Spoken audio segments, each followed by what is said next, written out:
Hey guys, this is John. I'm playing Koblenz in the 3-minute pool on ICC. Let's play a Caro-Kann against Koblenz.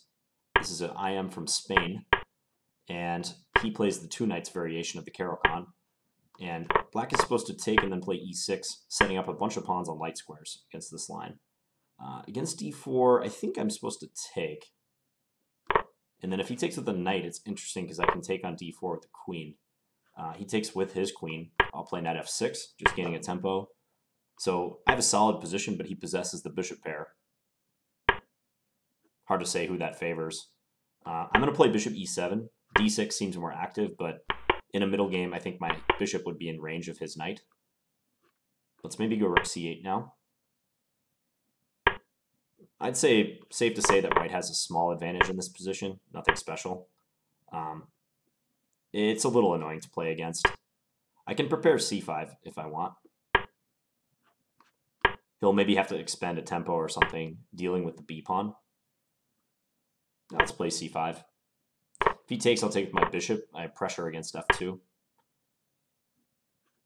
Now, maybe move my queen out of the way. Let's play h6 first, just to stop bishop g5, but it might be necessary to move the queen out of the way in order to prepare the advance of the b-pawn. I can play knight d5, but he just has bishop here. I don't think I'm really gaining much by doing that. Let's just double up our rooks.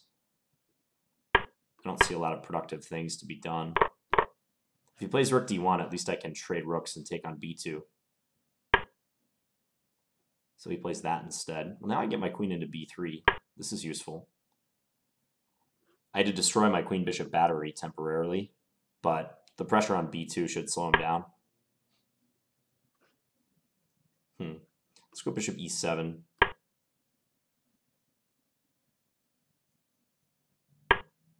Hard to say if white keeps any advantage in this position. He can go rook d1 now, but I have e5 actually if he does that. That's a nice move. He saw it too. So he's maybe trying to prepare c4. Let's go knight here with an eye towards playing bishop f6.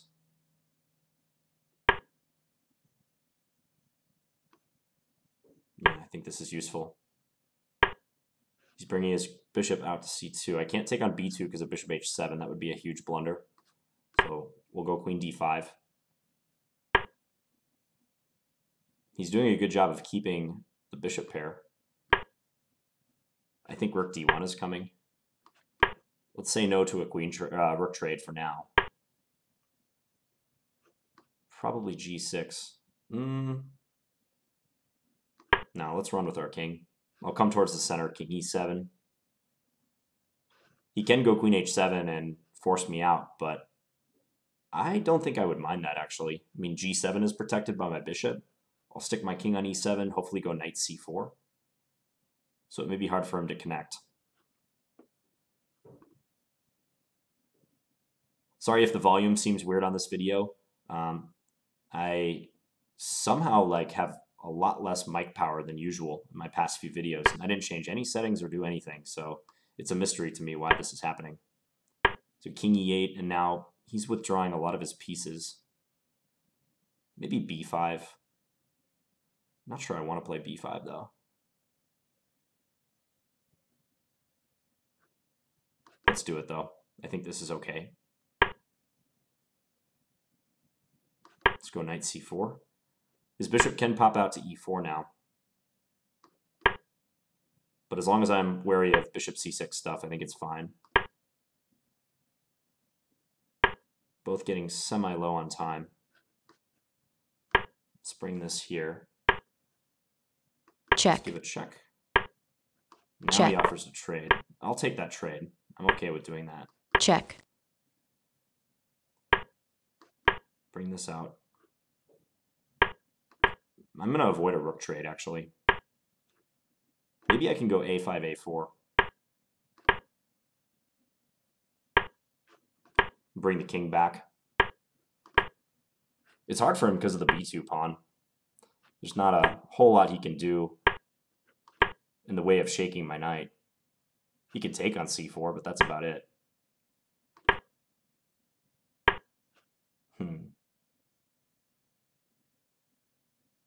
For some reason, I thought he couldn't play that. Okay, I'll just go here. I'm going back. His h5 pawn is weak. Let's go here. I'm going to try to go over to h4.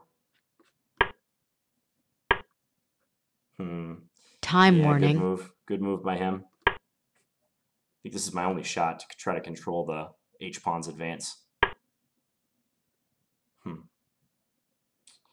Yeah, this is bad. Okay. Ah, that was a horrible move. That was just a straight-up blunder. Check. No time left. Yeah, okay, this is resignable. Yeah, he did a good job of creating some play there. That's the power of the bishop pair. I thought I had everything on lockdown. I guess I should probably play f6 and maybe try to stop him from playing g5. Okay, let's have a look at it. So this two knights variation of the Caro-Kann, and black tries to compensate for having no light square bishop by arranging a bunch of pawns on light squares. That's the idea of this line. And now it's possible to play this line with d3 too. So he prefers d4 instead. I took on e4, and if knight takes, I can grab that pawn on d4. So hence queen takes. And it's not much for white, but he does have the bishop pair. I wouldn't say his position is anything to write home about, but you saw I had to work pretty hard to neutralize the bishop pair advantage for the rest of the game. I think I'm happy with how I played the middle game, opening and middle game.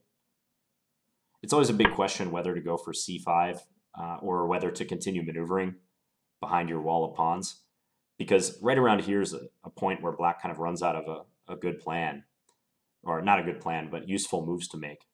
I'm running low on constructive things to do. So it seems like c5 will have to come eventually. So I played it now. He took. Notice that if he takes with the bishop, or if he plays bishop e3 intending to take with the bishop on d4, that would just be a huge blunder in view of this. He's pinned on the c file. So he cannot do that. So he took on c5. I took with my bishop. Queen e2 I think is a good move. Just getting out of the gaze of my rook. h6. Let's just check the engine right around here. I'm curious what the engine eval will be. I think it'll be very slightly in white's favor, like maybe plus 0.1 or something, like 1/10 of a pawn. Okay, it actually prefers black slightly. Yeah, knight d5. This knight d5 is trying to anticipate where the bishop will go. Controls the e3 and the f4 squares. What about bishop g5? I can play f6. And he has to go all the way back to c1. Yeah, knight d5 seems good. I mean, he might play a3 with an idea of going c4 without allowing my knight into b4. Then I have this move to stall him. Yeah, knight d5 is perhaps marginally better than what I did, h6. h6 was trying to stop the bishop from coming here, but I allow bishop f4. Now, I didn't go knight d5 because I thought that he could just park his bishop on e5, but yeah, I underestimated the effect of the f6 move. That would be a good resource right here. And then he has to trade one of his bishops for my knight under unfavorable circumstances. He'd have to give up the light square bishop because, yeah, if he goes bishop d4, I can take here, and he'll have an isolated pawn. I wouldn't want to take this pawn because of queen takes e6, but I could just play, something like the engine suggesting knight e7 would be an interesting move. Defending, my e-pawn is defended by my queen, and I can maybe reroute the knight to f5 if I want to bring about another attacker on d4. So I played rook d7. We had a standoff on the d file. I thought queen b3 was a good response. I was expecting him to play b4 right away. I don't think he needs to prepare it with a3. a3 is almost an overprotection move. I think his plan is, as soon as he plays b4, my bishop goes back to immediately play c4 after that, because b4 will be protected. But it is met by this queen b3 move. I set a pretty devilish trap, too, and he didn't fall into it. So a6. So if he plays the natural move rook d1, he runs straight into e5. And no matter which way he takes, with the queen or the bishop, he loses his rook. So bishop takes, queen takes d1. Check. And if queen takes e5, then the rook is loose. So I'd be winning a piece. But he noticed that. He played rook c1. That's good tactical awareness by him. Yeah, now we're settling into a position where I'm just statically worse. His development problems have been solved. And I am just worse now. Wonder if the computer can find anything for white. Bishop f4, king e7. Looks like black remains pretty solid. There's a certain risk to having my king in the center, but I figured I'd be able to cover all the threats. So he dropped his queen back. I had some misgivings about b5. It's a slightly weakening move. I did succeed in binding up the queen side, but go figure he launched a minority attack on the king side. And that's how he got me in the end. Check. You can see that eval never Check. really gives much for black. At best, I'm like equal, or slightly worse. g5. It's hard because this would make a good discussion of majorities, because it's hard to advance my majority without creating too many weaknesses. It's almost like I'm just playing for restriction, like trying to restrict his majority. But g5 might have been a step in the right direction if I had played that move. Having in mind h takes and then bishop takes, trying to trade the dark square bishops. I would love to trade one of his bishops, either for one of my knights or dark square bishop for dark square bishop. That would be ideal. The longer I let him keep those bishops, the more suffering I have in store. Yeah, and here I definitely missed bishop g5. That would have been a good move. Again with the same goal. You see how the engine eval swings as soon as that possibility becomes available to black? So knight c4, h5 is a big mistake because of this. And he'll have problems on b2, and he'll also have problems defending the d2 square. So black is clearly better if this happens. Missed opportunity for me. Check. I went knight d2, but I had to go right back with my knight, so that didn't solve anything. I try to avoid a rook trade. This pawn on h5, this is kind of what happens in a Caro-Kann as well, but this pawn on h5 has a real cramping effect. As soon as he gets this pawn up to f4, it's difficult for me to do anything. The window is closing for me to advance my majority. Rook d3, I did play a5. So you can see, despite all that doom and gloom I just talked about, black is still doing okay. Okay, here I can play b4, huh? Getting at the b2 pawn.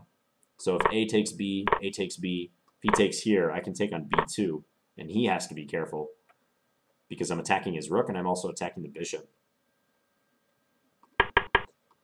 I think I was thinking in too much in terms of restriction rather than counterplay, because b4 would be a minority attack type of move, but I played a4 thinking my best bet was to keep him tied down to b2. And you can see that stabilizes the advantage in white's favor again. He came up with a good plan here, g4, g5. I have a hard time dealing with that. For some reason, I thought rook c5 was stopping it. I think I might have temporarily forgot about his bishop on c1. If I had realized that, I definitely wouldn't have moved my king over to the queen side. That was pretty foolish. So as soon as I get far away, g5 comes, and yeah, I want my king back on the king side to defend. If I take, he takes back, and the possibility of h6 is hanging over my head. So I quickly tried to play king to d7, but he took and then went f5. So apparently I should take here and allow rook g7. That's right, because if bishop takes, I can take on b2. So he's not quite ready for bishop takes h6 yet. What if he takes on c4? I can take with the rook. He takes, and then I swing my rook over, kind of like I tried to do in the game, but under better circumstances in this case. Yeah, this was a turning point. E takes f5 must be played, with an eye towards playing f4 and eliminating his h-pawn as soon as I can, because that's the thing that will give me trouble. He needs to win my h-pawn, but if I act quickly, I might be able to win his and hold a draw or something. Instead, knight e5, he just dropped the bishop back. My knight had a hard time finding anything good to do. Yeah, and bishop g7 is just winning now. Knight g4. only place I could go with the knight that would also stop him from playing h6. But he moved his king up. And now I just outright blundered with 18 seconds on my clock, but I think it's pretty bad, even in the case of knight h2. I guess I do win the h-pawn in this case. So like king f2, rook takes h5. Still tough to defend. I don't have a lot of great piece coordination going on. Okay, but knight h2 was much better than what I did, that's for sure. Could he sack the exchange and then play, I don't know, maybe take followed by h6? That's probably too speculative. Yeah. I could always do something like maybe bishop f6 here, I don't know. This bishop on c2 is also hanging. Okay, so overall, a pretty high-quality opening and middle game, I would say, for a 3-minute game. I didn't have the bishop pair, but I defended reasonably well. I wish I would have played knight d5, probably starting here. That would be the way to prevent his bishop from coming anywhere super active. And in the event of bishop g5, I have that f6 move. Also, I definitely regret later on not seeing that bishop g5 move. That was a big chance right there. He's been torturing me and keeping the bishop pair this entire time. And right here, as soon as h5 was played, bishop g5 could have turned the evaluation on its head. And black is better. White would be the one fighting. Okay, hope you guys enjoyed this game. I'll be back tomorrow with another Blitz game. Thanks for watching, guys. Bye.